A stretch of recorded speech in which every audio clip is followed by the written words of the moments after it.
and the rain hadn't stopped. It was washing away the sins of the highway, but it couldn't wash away the rage burning in our chests. And 30 motorcycles cut through the storm like a single black arrow. We didn't ride to the police station. We rode to mile marker 84, and Emily's car looked small on the side of the road. Abandoned. Defeated. The driver's side window wasn't just broken, it was shattered inward, and shards of glass covered the driver's seat like diamonds.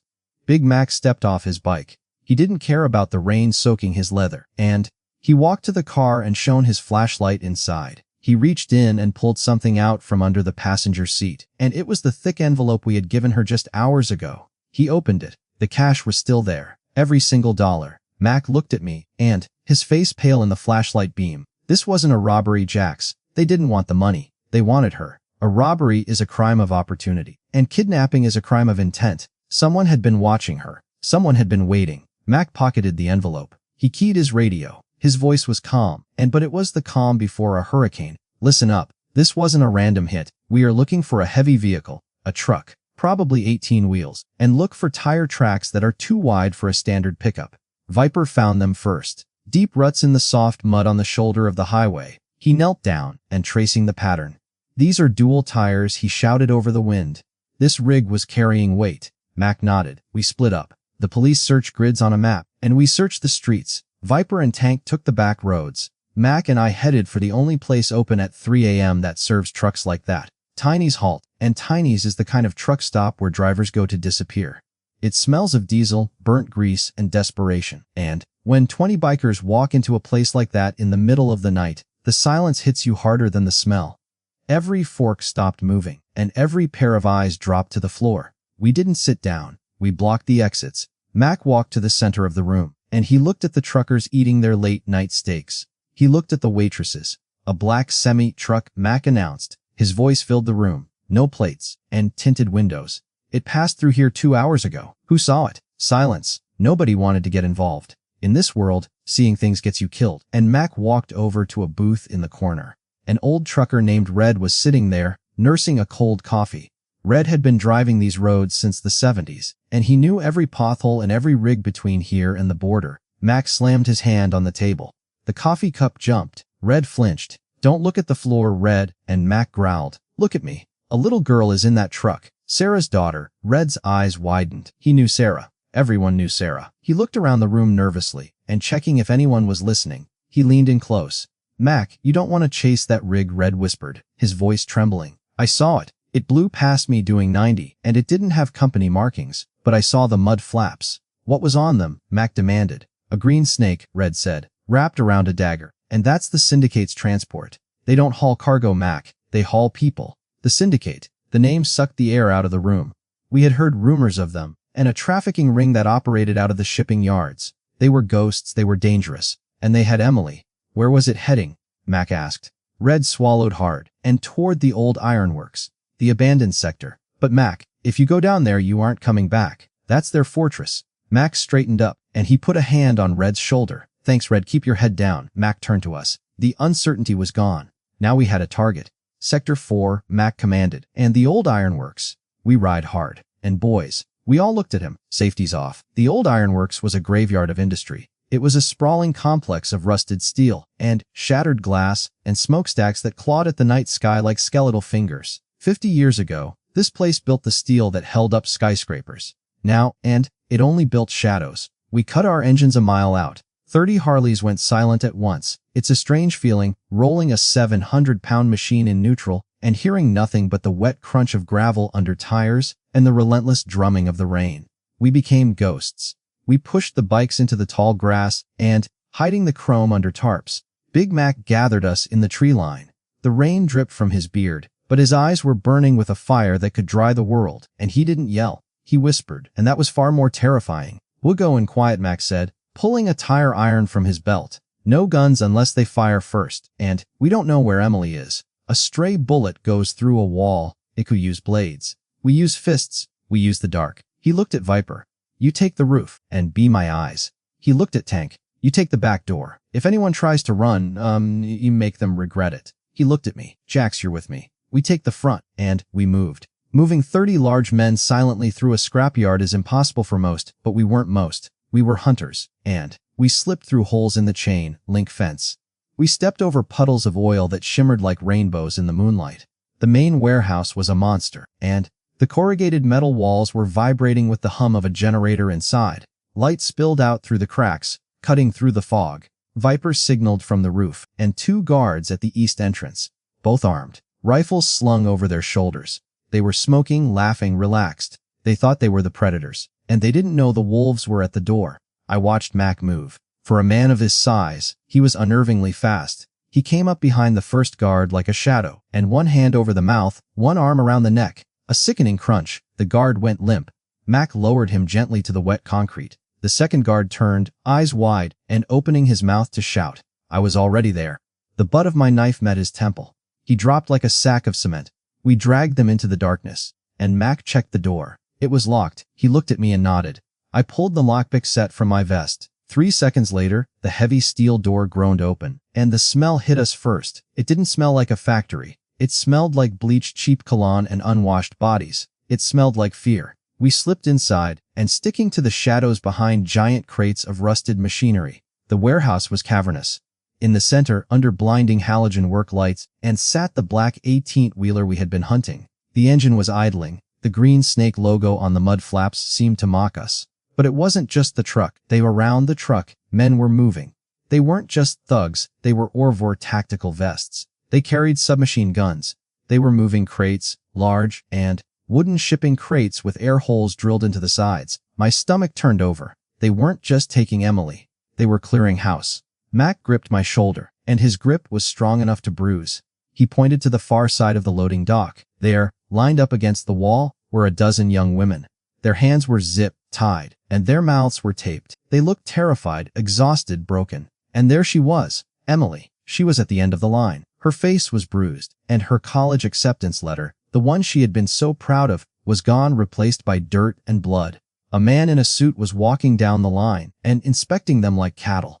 He stopped in front of Emily. He grabbed her chin, forcing her to look up. He said something that made her flinch, and I felt Mac tremble beside me. Not from fear. From a rage so pure it felt like it was radiating heat. He reached for his gun. The rule about silence was about to die. And that's the buyer, Mac whispered. He's taking them tonight. Wha can't take them all, Mac? I hissed. There are 20 shooters down there. We have knives, and then we change the odds, Mac said. He keyed his radio. Viper. The generator, kill it. 3 seconds later, the hum of the generator died, and the halogen lights flickered and went black. The warehouse plunged into absolute darkness. For a moment there was silence. Then, panic. Lights, and get the backup lights. Someone shouted from the floor. Secure the cargo? Now, Mac roared. We didn't sneak anymore. We erupted, and Mac turned on his high-powered tactical flashlight, blinding the men nearest to us. He vaulted over the railing, dropping 10 feet onto the concrete floor, and he landed like a meteor. The first mercenary didn't even see him coming. Mac's fist connected with his helmet, and the man went flying into a stack of pallets. And, Motor Mafia, I screamed, jumping down beside him.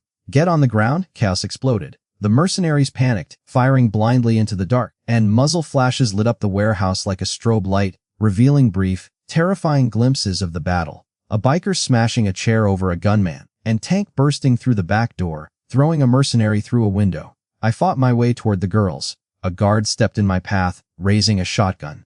I didn't stop, and I slid across the floor, kicking his legs out from under him. He hit the ground, and I was on top of him, silencing him with a solid right hook. I reached Emily, and she was huddled against the wall, eyes squeezed shut, waiting to die. I shouted over the gunfire. Look at me. She opened her eyes.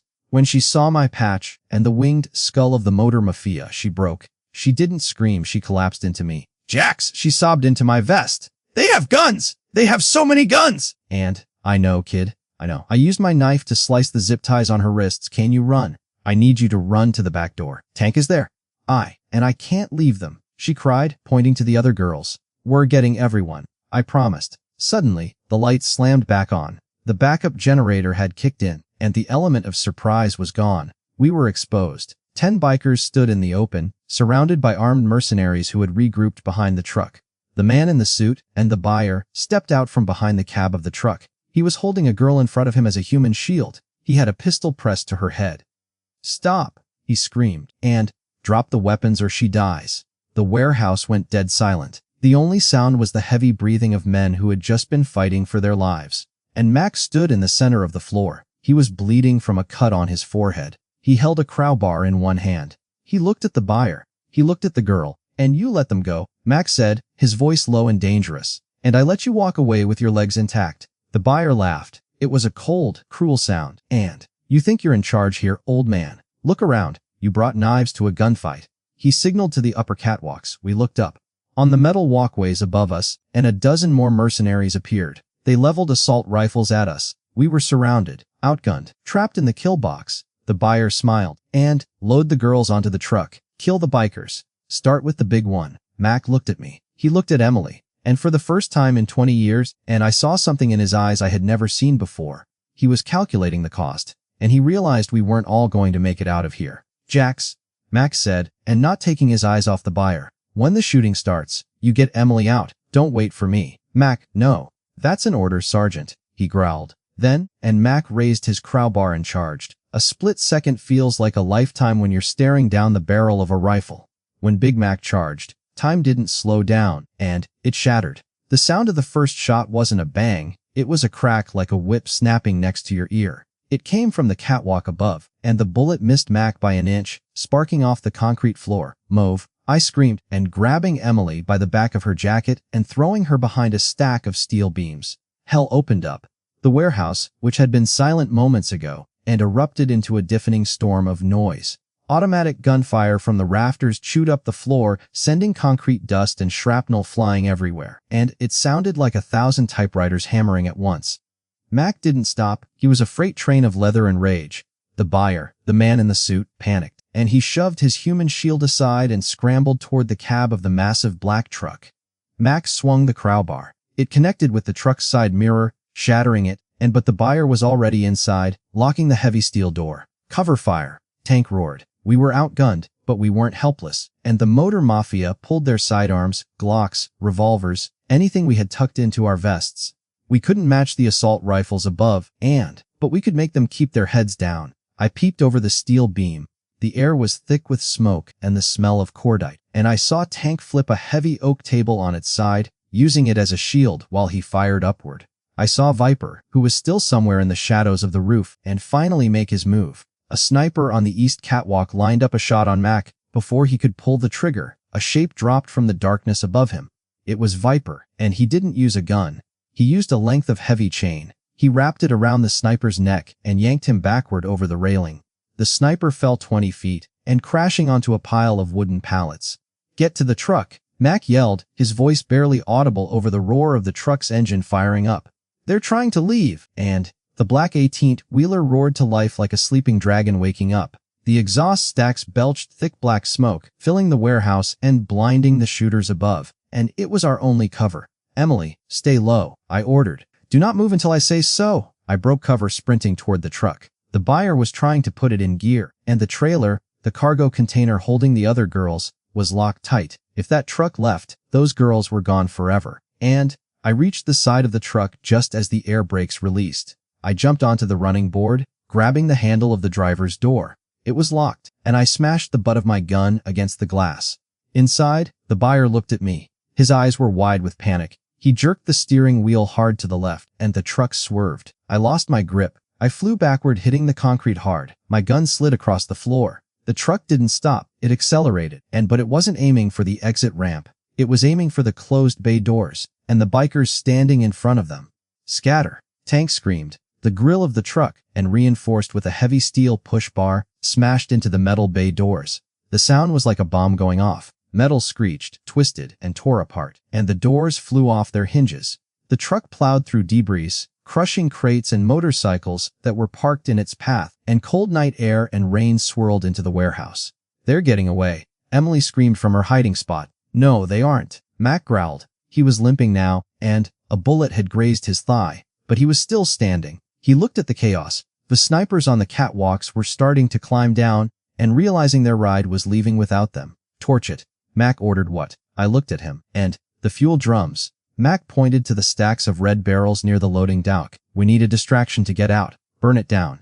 It was a crazy plan, and it was a suicide plan, but it was the only way to escape the kill box. Tank didn't hesitate. He aimed his revolver at the drums and fired 2 shots, and the explosion knocked the wind out of me. A fireball rolled across the ceiling, instantly igniting the wooden rafters. The heat was intense, and the mercenaries who were climbing down the ladders scrambled back up, terrified of the flames. "Go! Go!" Mac yelled. I ran back to Emily. She was coughing, and her eyes stinging from the smoke. I grabbed her hand. "Run, kid. Don't look back." We sprinted toward the hole the truck had smashed in the wall. The heat was blistering, and burning debris rained down around us.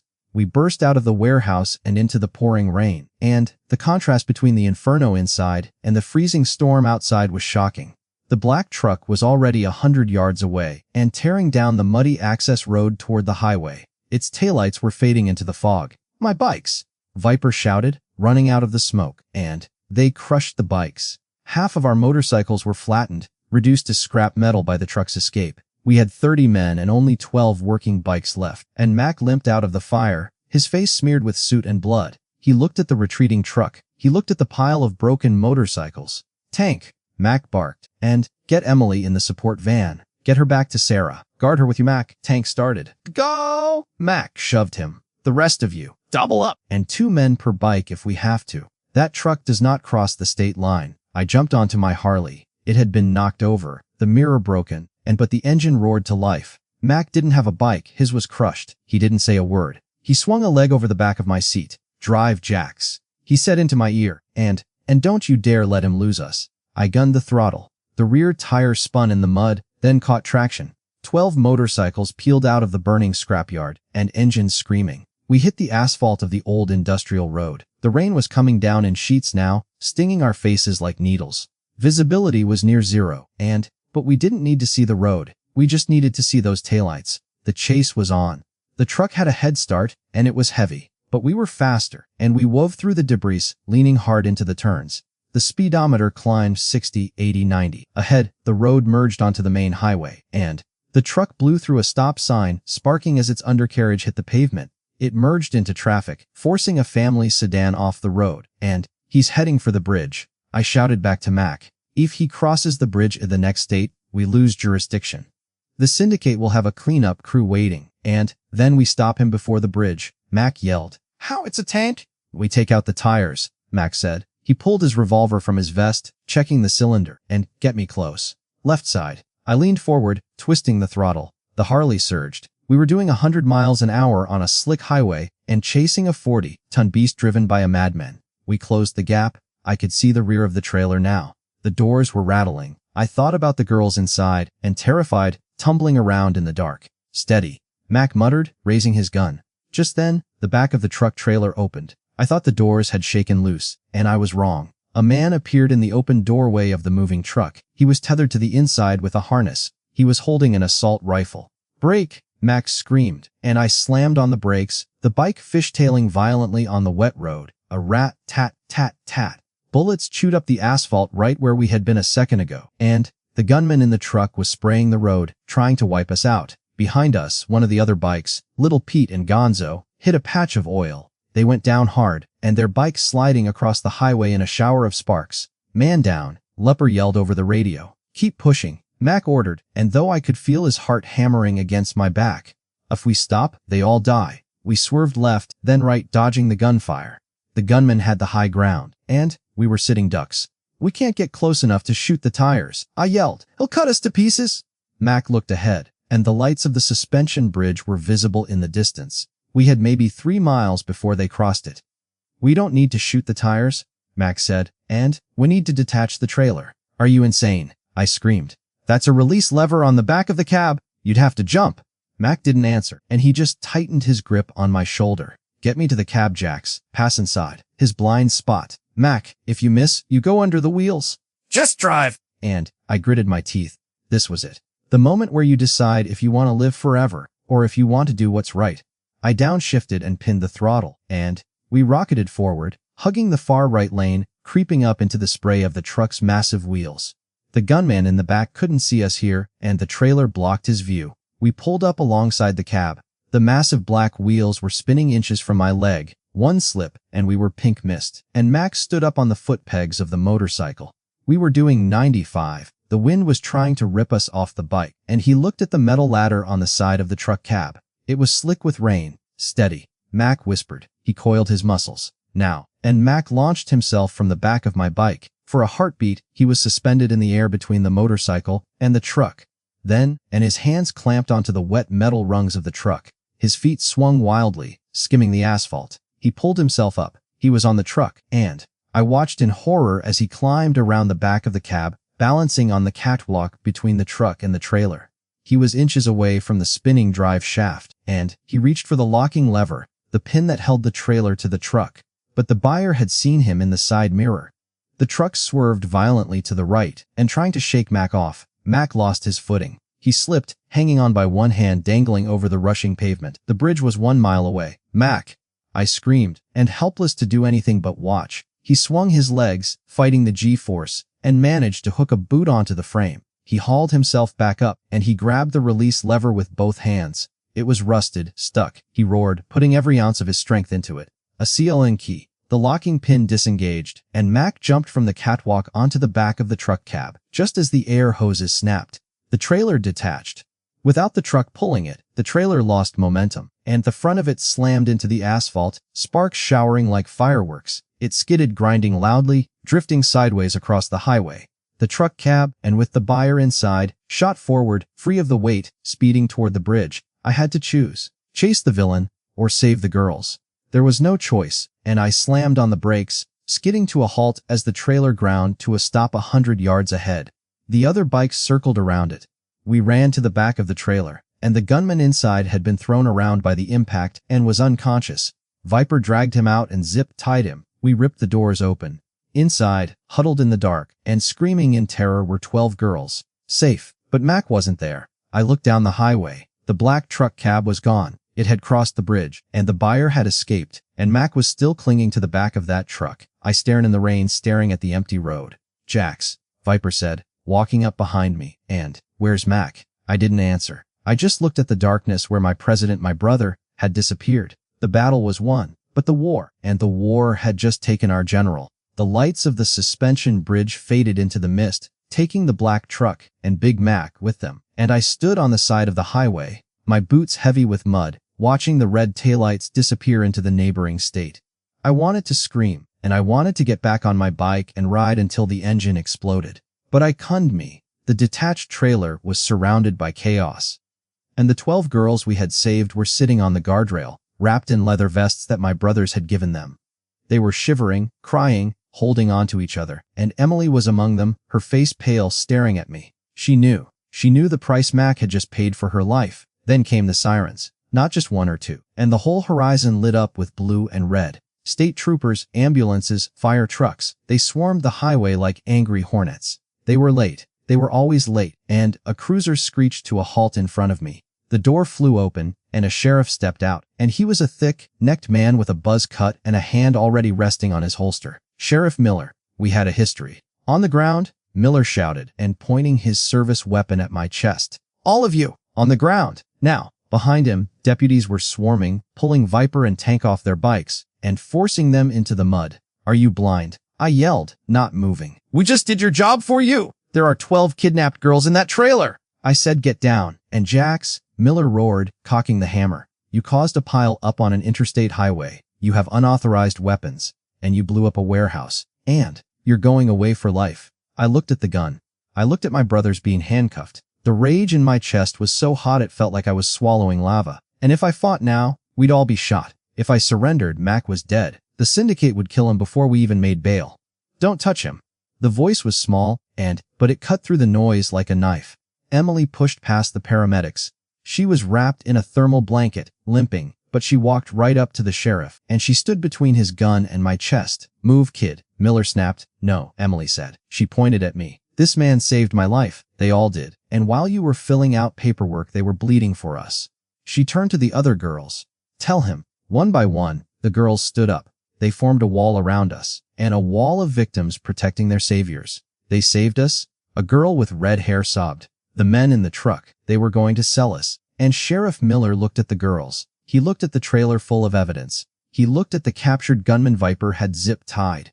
He lowered his gun, and he knew he couldn't arrest us. Not tonight. Not with 12 witnesses calling us heroes. Get your bikes. Miller spat, holstering his weapon, and get out of my crime scene. But if I see you in this county again, I'm arresting the whole lot of you. We're leaving, I said, my voice cold. But Mac is gone, and the truck took him across the bridge. Miller looked at the bridge. That's out of my jurisdiction, Jax. State police will handle it, and state police won't find him, I said, walking back to my bike. Because they don't know where to look.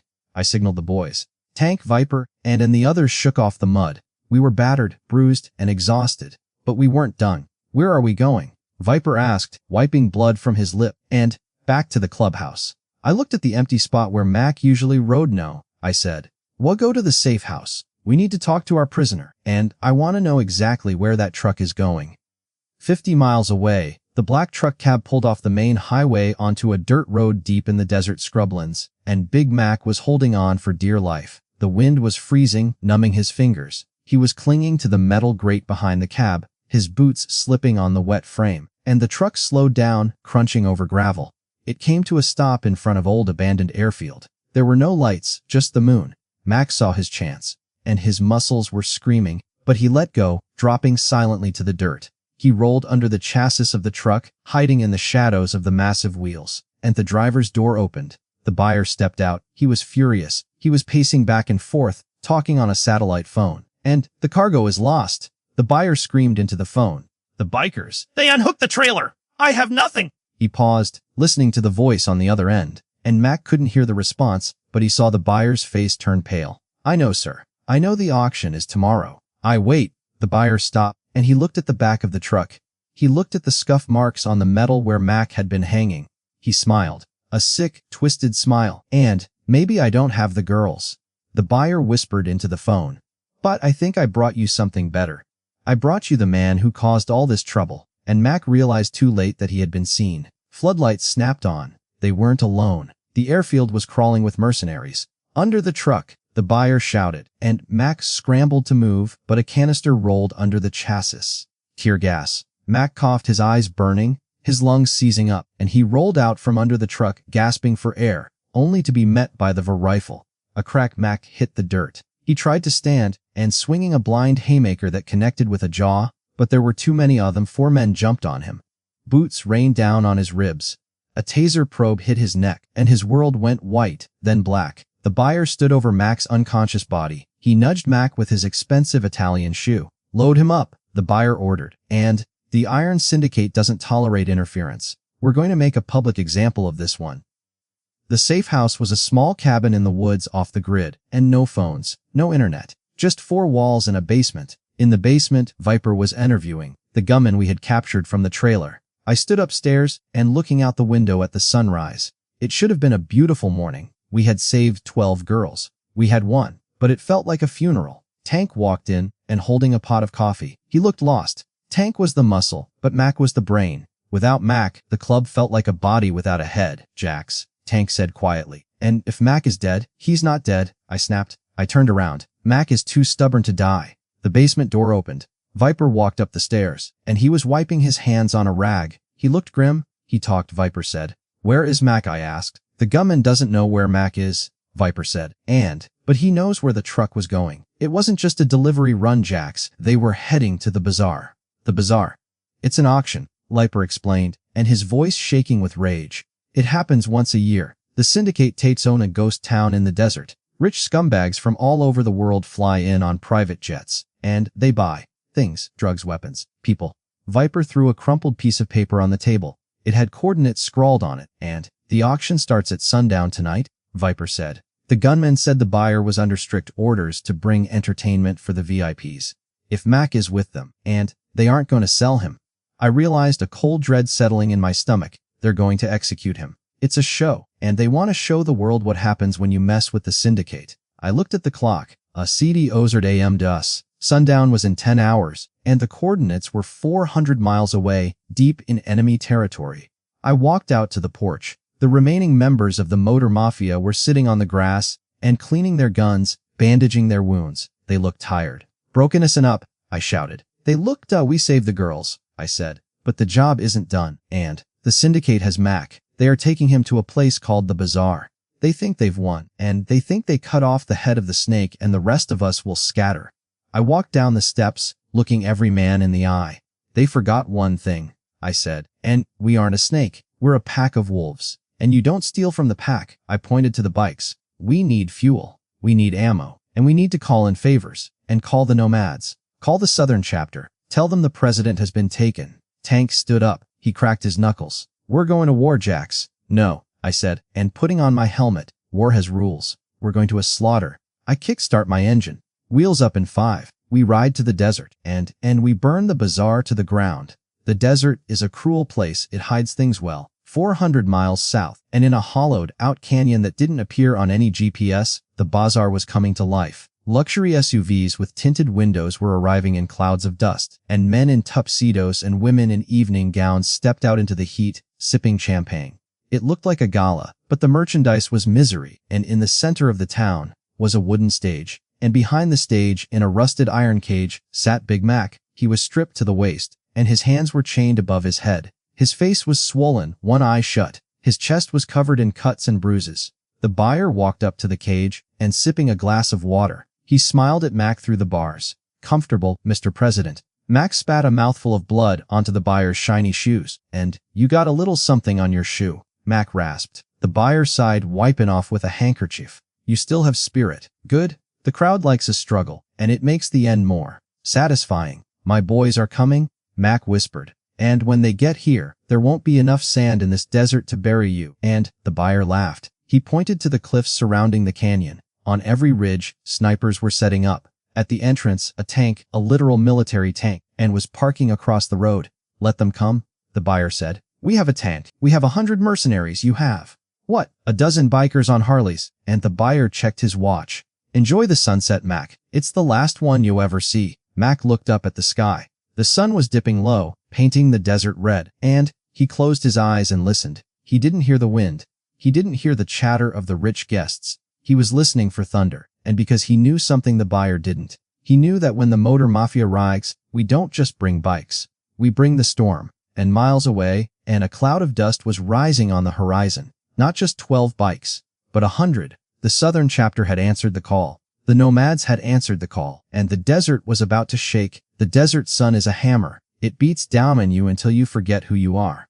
But 400 miles south of Oak Haven, and at a dried-up crossroads known as Devil's Fork, we remembered exactly who we were. I parked my bike at the front of the formation. Behind me, and Tank and Viper sat on their machines, their faces wrapped in shamas to keep out the dust. We were 12 men. Tired. Battered, low on ammo. We checked our watches. 5 and 100 PMs. They're late, Viper grumbled, spitting sand. Maybe they aren't coming. Maybe the southern chapter decided a suicide mission wasn't on the agenda today. And they're coming, I said, though my gut was twisting with doubt. Then, the ground started to vibrate. It wasn't the wind.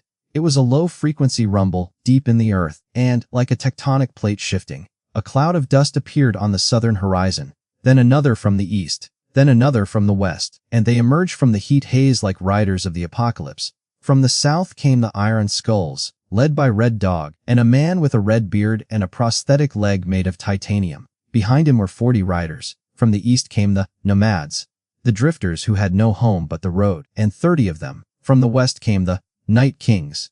They didn't stop until we're bumper to bumper with us. Engines cut, and the silence that followed was heavy with brotherhood.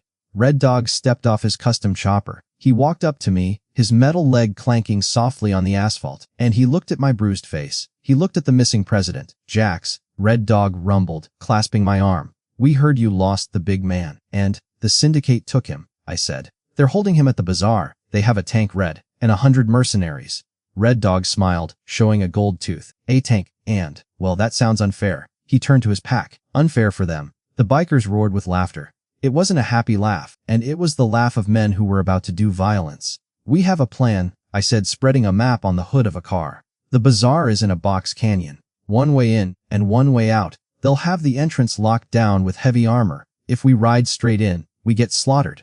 So we don't ride straight in. Viper interrupted, and he pointed to the jagged cliffs surrounding the canyon. These are the jagged ridges. Goat paths. No car can fit up there. But a scrambler can, I said, and I looked at the Nomads. They rode dual sport bikes built for dirt and rock. We need a team to ride the ridges. Snipers are up there. You need to clear the high ground, and silently. Consider it done? The Nomad leader nodded.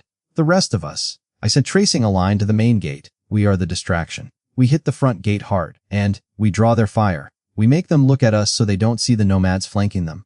And the tank? Tank asked, what about the tank, Jax? And a 120 mm cannon doesn't care about brotherhood.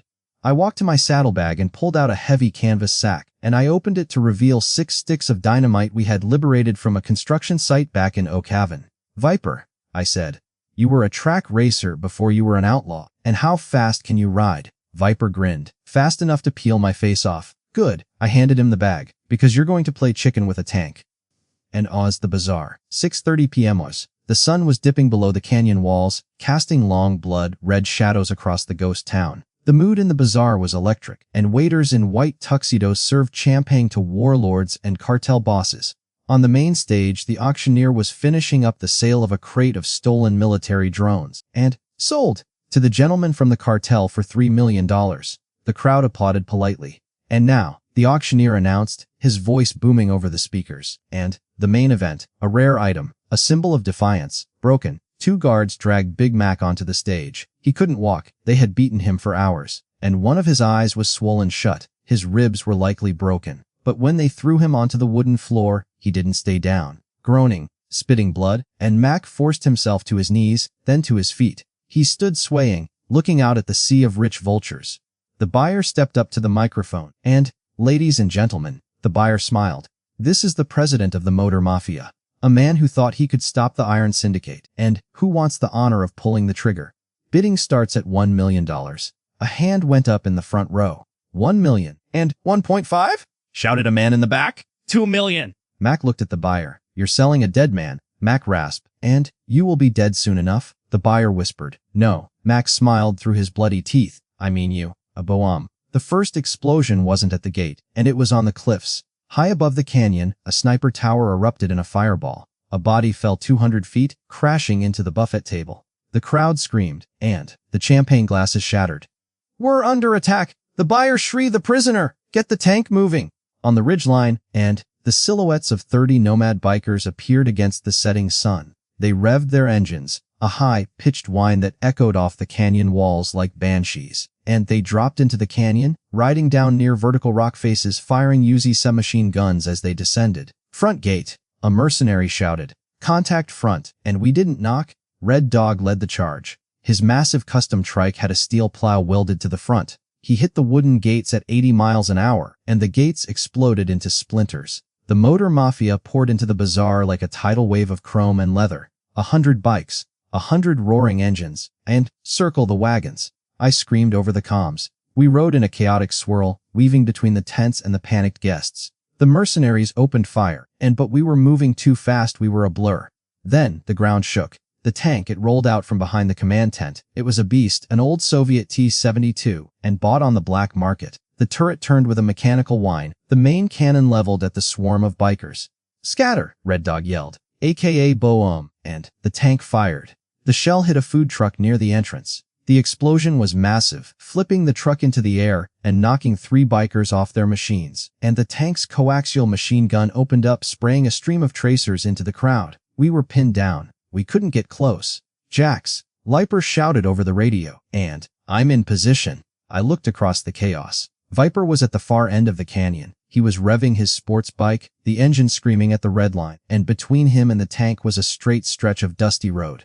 Do it, I ordered. Cover fire! Everyone shoot at the tank's optics! And 50 bikers opened fire on the tank. Our bullets pinged uselessly off the heavy armor, but they smashed the sensors and the viewports. And the tank commander buttoned up the hatch. He was blind. Viper dropped the clutch. He launched. He wasn't riding, he was flying. And he hit a dirt ramp at 100 miles an hour.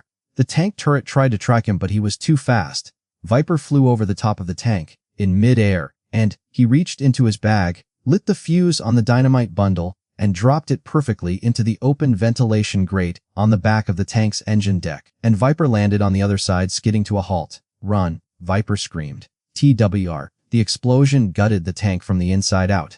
The engine block detonated, and the turret lifted 3 feet into the air and slammed back down, crooked and smoking. The beast was dead. The battlefield went silent for a second, and the mercenaries looked at their burning tank. They looked at the 100 bikers surrounding them. They dropped their guns. They ran. But the buyer didn't run. in the chaos, and he had grabbed Mac. He was dragging him toward a helicopter that was spinning up on a private pad behind the stage. "Jax!" Mac yelled, fighting the handcuffs. "And the chopper?" I was 50 yards away. My bike was dead. I couldn't reach him in time. But Red Dog could. "I got him!" Red Dog roared. He revved his trike, and ignoring the pain in his prosthetic leg, he charged the stage. The buyer saw him coming. He pulled a gold-plated Desert Eagle pistol and fired.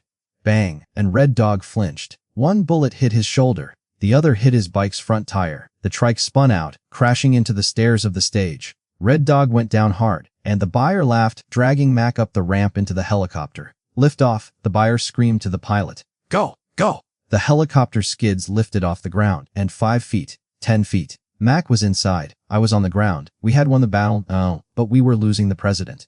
"No!" I screamed, sprinting toward the rising chopper, and knowing I was too late. Then, I saw it. A shadow moving on the catwalk above the stage. It was Emily. She wasn't supposed to be here. I had told Tank to keep her safe, but she had stowed away in the support van. She had climbed the lighting rig while we were fighting. She was holding a flare gun she had taken from the van, and she didn't look like a scared little girl anymore. She looked like the daughter of the Motor Mafia. She aimed at the open door of the helicopter. At the buyer. "And, you forgot my change," she whispered. She pulled the trigger. The red flare hissed through the air. It didn't hit the buyer. It hit the inside of the helicopter cockpit, and the magnesium flare burned at 2,000 degrees. The pilot screamed, blinded by the red smoke and heat. He jerked the stick, and the helicopter pitched violently to the right. The tail rotor clipped the steel scaffolding of the stage. A crush. The tail rotor shattered, and the helicopter spun out of control, pirouetting wildly in the air. It crashed down hard onto the sand, rolling onto its side, and blades tearing into the earth like terrifying scythes. Silence fell over the bazaar. I ran. I ran faster than I had ever run in my life, and the helicopter was a wreck of twisted metal and leaking fuel. I climbed up the side of the fuselage. I screamed, "Mac," and a hand punched through the shattered windshield. A bloody, battered hand. I grabbed me. Tank grabbed me. Together, we heaved. Big Mac emerged from the wreckage, and he was limping. He was bleeding from a dozen cuts, but he was alive. He was dragging something with his other hand. The buyer. The buyer was unconscious, and his expensive suit ruined, dangling from Mac's grip like a rag doll. Mac dropped him in the dirt. He looked at the army of bikers surrounding him. He looked at Emily, and who was climbing down from the rig.